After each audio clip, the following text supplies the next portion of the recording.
ଆସିଲା ବଡ଼ ଖବର, ଆକାଶ ଛୁଆଁ ହେବ ଖାଇବା ତେଲ ଦର। ଦେଖନ୍ତୁ କାହିଁକି ଓ କେବେଠାରୁ ଏ ଦର ବୃଦ୍ଧି ବଢ଼ୁଛି। ସୂଚନା ଅନୁସାରେ ବର୍ତ୍ତମାନ ଦେଶରେ ଯେଉଁଭଳି ଦରଦାମ ବୃଦ୍ଧି ପାଉଛି ତାକୁ ନେଇ ଲୋକଙ୍କ ମନରେ କେବଳ ଗୋଟିଏ କଥା, ଆମେ ବଞ୍ଚିବୁ କେମିତି, କେତେ ଟଙ୍କା ରୋଜଗାର କରିଲେ ପରିବାର ଚଳାଇବୁ। ସାଧାରଣ ଲୋକଙ୍କ ମନରେ ଏହିଭଳି ଭାବନା ସେତେବେଳେ ଆସୁଛି ଯେତେବେଳେ ଦେଶର ପ୍ରତିଟି ଜିନିଷର ମୂଲ୍ୟ ଅହେତୁକ ବୃଦ୍ଧି ହେଉଛି। ପେଟ୍ରୋଲ ଡିଜେଲ ବ୍ୟତୀତ ରୋଷେଇ ଗ୍ୟାସର ଦର ପ୍ରତ୍ୟେକ ମାସରେ ବୃଦ୍ଧି ପାଉଛି। ଆଉ ଏହା ମଧ୍ୟରେ ଆଗକୁ ଖାଇବା ତେଲ ଦର ବୃଦ୍ଧି ହେବା ନେଇ ଆସୁଥିବା ଖବର ଚିନ୍ତାକୁ ଦ୍ୱିଗୁଣିତ କରିଦେଉଛି। ଚଳିତ ବର୍ଷ ଦେଶରେ ଖାଇବା ତେଲ ଦର ଆକାଶ ଛୁଆଁ ହେବ।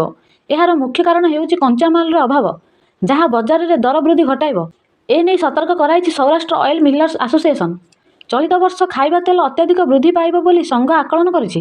ବାଦାମ ତେଲର 16 ଲିଟର ବିଶିଷ୍ଟ ଟିଣର ମୂଲ୍ୟ 2750 ଟଙ୍କାରେ ପହଞ୍ଚିଥିବା ବେଳେ କପାମଞ୍ଜି ତେଲ 2765 ଟଙ୍କାରେ ପହଞ୍ଚିଗଲାଣି। ଅନ୍ୟପଟରେ ପରିସ୍ଥିତି ଏହିଭଳି ଭାବରେ ଜଟିଳ ହେବାରେ ଲାଗିଛି ଯେ ଚାଷୀଙ୍କ ପାଖରେ ବାଦାମ ଭଳି କଞ୍ଚାମାଲ ଷ୍ଟକ୍ ନଥିବା ଯୋଗୁଁ ଏହା ଦେଶରେ ଖାଇବା ତେଲ ମୂଲ୍ୟ ବୃଦ୍ଧି କରିବ ବୋଲି ଏସ୍ଓଏମ୍ଏ ଚେତାଇ ଦେଇଛି। କେବଳ ଏତିକି ନୁହେଁ, ଆଉ ଏକ ସାଂଘାତିକ ରିପୋର୍ଟ ସଂଘ ପକ୍ଷରୁ ସାମ୍ନାକୁ ଆସିଛି। ଗୁଜରାଟ ସରକାରଙ୍କ ପାଖରେ 1.5 ଲକ୍ଷ ଟନ୍ ବାଦାମ ମଜବୁତ ରହିଅଛି।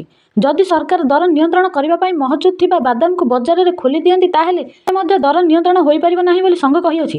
ସଂଘ ଏହା ମଧ୍ୟ କହିଛି ଯେ ନଭେମ୍ବର ମାସରେ ବାଦାମର ନୂଆ ଷ୍ଟକ୍ ଆସିଲେ ମଧ୍ୟ ବଜାରରେ ତୈଳ ଦର ହ୍ରାସ ହୋଇନପାରେ। କାରଣ ଚଳିତ ବର୍ଷ ଜୁନ୍ 30 ତାରିଖ ସୁଦ୍ଧା 10 ଲକ୍ଷ ହେକ୍ଟର ବାଦାମ ଚାଷ ହୋଇଥିଲା। ଅନ୍ୟ ବର୍ଷମାନଙ୍କରେ ବାଦାମ ପ୍ରାୟ 14 ଲକ୍ଷ ହେକ୍ଟର ଜମିରେ ଚାଷ ହେଉଥାଏ। ତେଣୁ ବଜାରରେ ପ୍ରଚୁର ଷ୍ଟକ୍ ମିଳିଯାଇଥାଏ। କିନ୍ତୁ ଚଳିତ ବର୍ଷ ଭିନ୍ନ ଦେଖିବାକୁ ମିଳିଛି।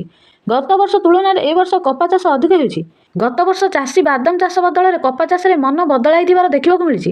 ଏଥିପାଇଁ ତେଲ ଦର ଏଥର ଆକାଶ ଛୁଆଁ ହେବ ବୋଲି ଜଣାପଡ଼ୁଛି। ଏମିତି ନୂଆ ନୂଆ ଭିଡ଼ିଓ ଦେଖିବାକୁ ମୋ ଚ୍ୟାନେଲକୁ ଲାଇକ୍, ସେୟାର, ସବସ୍କ୍ରାଇବ୍ କରନ୍ତୁ। ଭଲ ଲାଗିଲେ କମେଣ୍ଟ କରନ୍ତୁ। ରହୁଛି, ନମସ୍କାର।